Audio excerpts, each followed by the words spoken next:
So behind me here are my JLF barrels where I am making my own extremely strong fertilizer that's been tailored to what I want to use it for, which is my pasture out here. We just cut hay recently and got 180 bales, which is extremely good.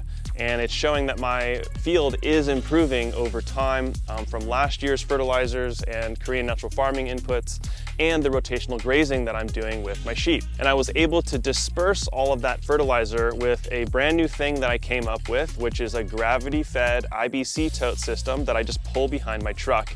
And it's basically the cheapest way that you could set up a system like that to deliver it to large scale.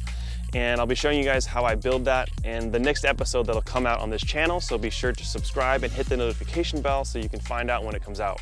Stephen Cornett here, back to bring you another episode of Nature's Always Right. Today we're getting into JADAM Liquid Fertilizers, and if you don't have this book already, I highly recommend it. It's one of the best farming and gardening books that's come out in many decades, in my opinion, and it has some of the best techniques for making your own inputs for your farm or your garden, including pesticides, fertilizers, and a whole lot more.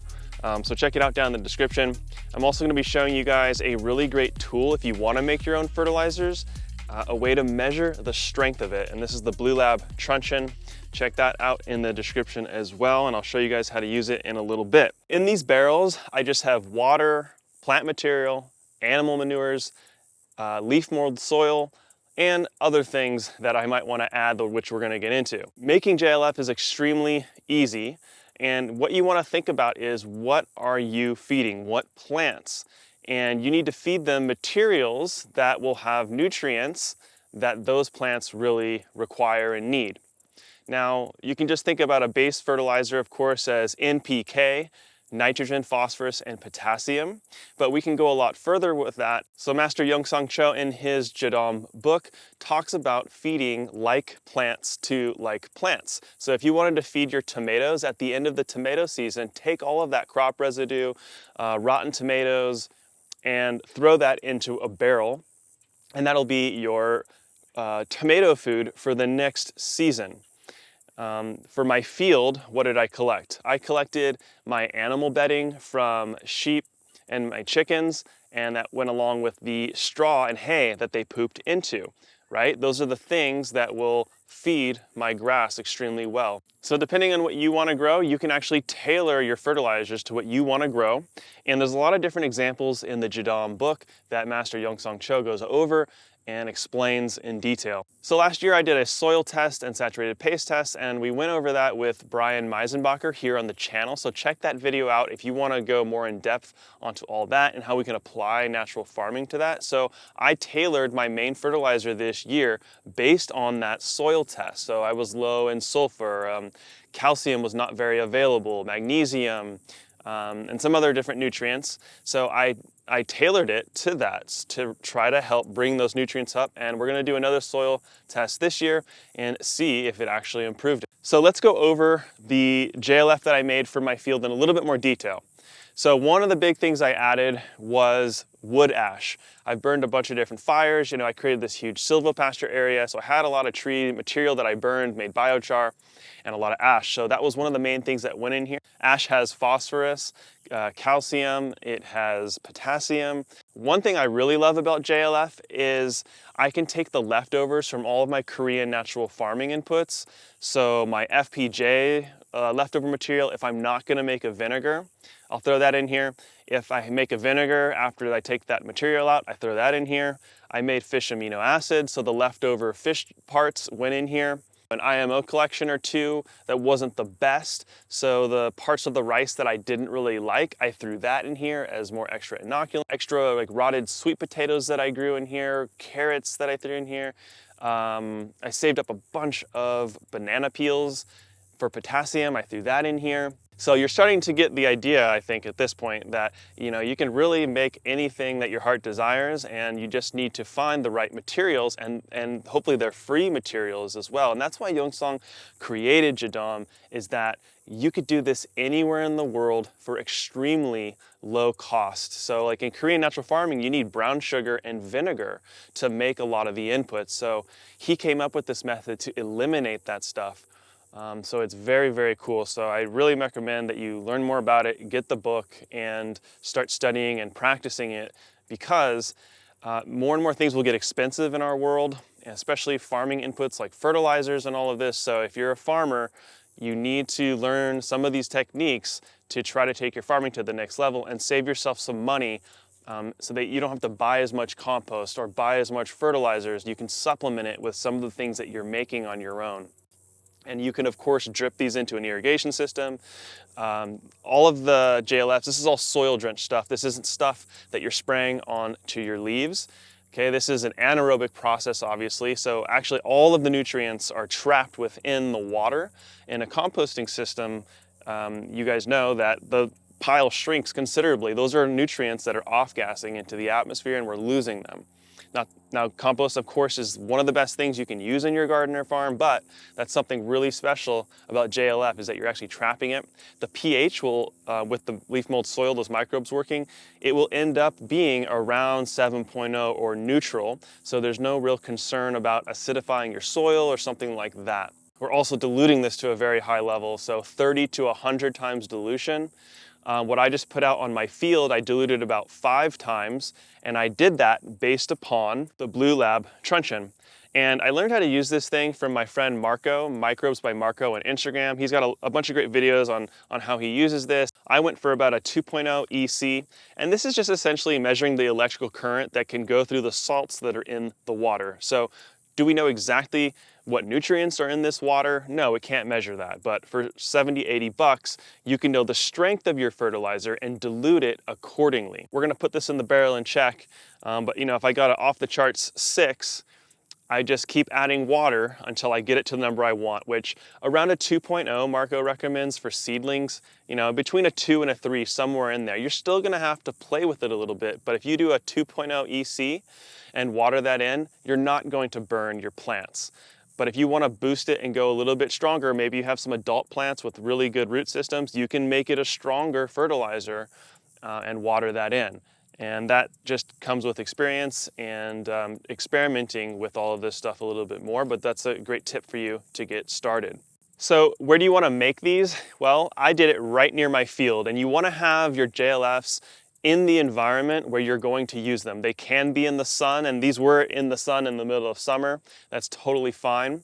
And that heat is going to activate the microbes even more to break down everything in the water. So what you'll do is you'll take whatever your chosen plant material is, you'll add it to your barrel, your bucket, and fill it up. I like to fill it like 3/4 of the way full, so that if I ever want to add a little bit more in the future, or if you want to dump a bucket in there, or try to get something out, it's a little bit easier. I filled them all the way up to the top before with the material and then filled up the water. Sometimes that can be a little problematic. I like to use a Wadoi siphon filter. It's like one that you just pump with by hand, and then it pulls all the liquid out. And having a little bit more space in there without all that material makes it a little bit easier. So that's my personal recommendation. So then you're gonna need your inoculant, your microbes, to help break all this down in a really good way. So what you do is you'll just go into the woods or somewhere where you can get leaf mold soil. Now, in Tennessee, in my property, I have it everywhere. But if you don't, like in San Diego or some dry desert, what should you do? One great way, and I've actually done this here on this property too, you can go collect a bunch of deciduous leaves, put them in a wire cage, and let them break down over a year. Even 2 years is even better.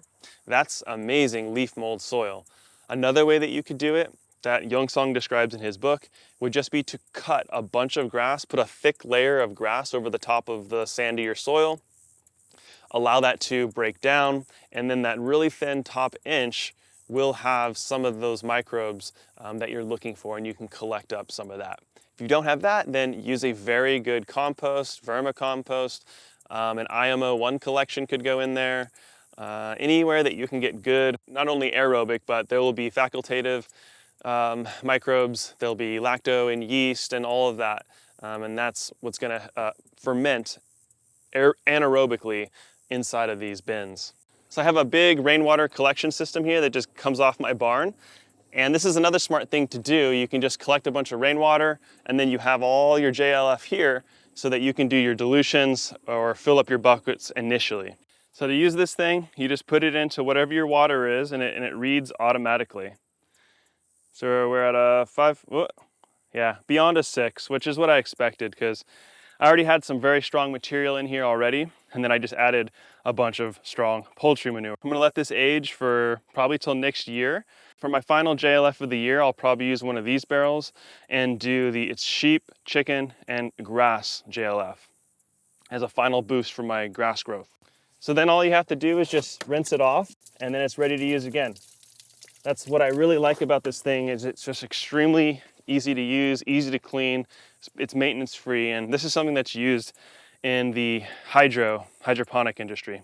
Okay, so you see I've still got some room here at the top, which is really important. You don't ever want to fill up your thing all the way. I'll show you a bucket here where I did fill it up all the way and some of the water evaporated, and that's just not good. I'm gonna have to pull some of that material out. I'll put it in a new barrel and start a new JLF with that. Fill them up 50 to 75% full of material, and then the rest water. And then make sure that you're sealing it tight. Make sure that there's a gasket on your barrel. Otherwise you will lose water to evaporation. Now when you're done with the barrel, so recently I used all of my special fertilizer. I put more material that I wanted inside of here, a little bit more, and then I filled it back up with water. So you can just keep reusing whatever material that's in there over and over and over again for many years. So it's pretty neat that it doesn't take much work once you get a good amount of material in here. Just keep refilling it with water and then allow it to break down. So how long should you let it break down?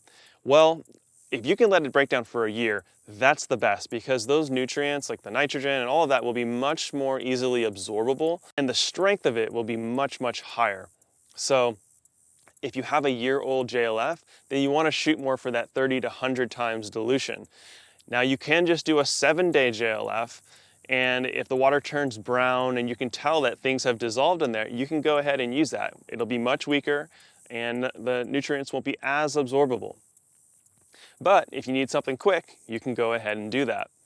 Now I would want to wait like 2 or 3 months minimum before I would use my JLF because of those reasons, but there you go. There's a whole spectrum of time that you can play with. And then how much leaf mold soil do you use? I like to do, depending on your container, so these are 55-gallon drums, so I like to do a small handful of leaf mold soil per 5 gallons, okay? So I did 11 handfuls in this one thing. If you do a little bit more than that, that's totally fine. In Yongsong's book, he describes in a 1,320-gallon container to do about 4 pounds of leaf mold soil. So that's very little in ratio. So you don't need a lot. A little bit of those microbes go a long way. There's quite a bit in leaf mold soil. And that's what you make JMS, JADAM Microbial Solution from. That's the JADAM Inoculant. That's just made with water, potatoes, salt, and leaf mold soil. But get the book to check that out. So if you're interested in learning more about this kind of thing, I recommend sign up for my email list down below because I'm working on, for next season, a course all about JADAM, Korean natural farming, how to make all of your own inputs, nutrients, all of this stuff.